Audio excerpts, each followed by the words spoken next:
Howdy, my name is Ben Watzak, and I'm an applied math undergrad student at Texas A&M University, and I study how we can use data science to get sea level trends out of satellite data.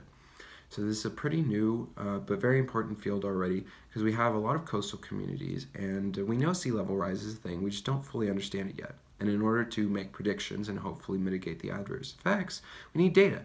And the data that we have right now is very expensive to collect, and it's very spatially sparse. So we need a relatively cheap method that's still pretty effective, and so that's where this comes in. So we use navigation satellite systems, the same ones that you use to get around town, and they send signals, and if those signal gets bounced off of the water and we have a receiver above ground, we can take the data that that receiver collects, put it into a computer system, use some fancy math, and get a water level out of it. Now what's unique about the site I was looking at is that we had a traditional tidal gauge that was in the exact same spot as the receiver, and so we use that to check our results.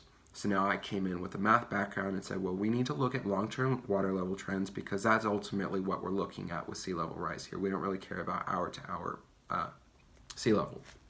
So I said, let's use a Gaussian mixed model that's bimodal so we can get a low tide and a high tide subpopulation of the data, which is what we'd expect. So if you've never heard of a Gaussian mixed model, it's basically a bunch of standard normal curves that have different means and of these subpopulations. And this method ended up being very effective. As you can see, the two different colors are the two different water level tracking methods, and they overlap for the most part.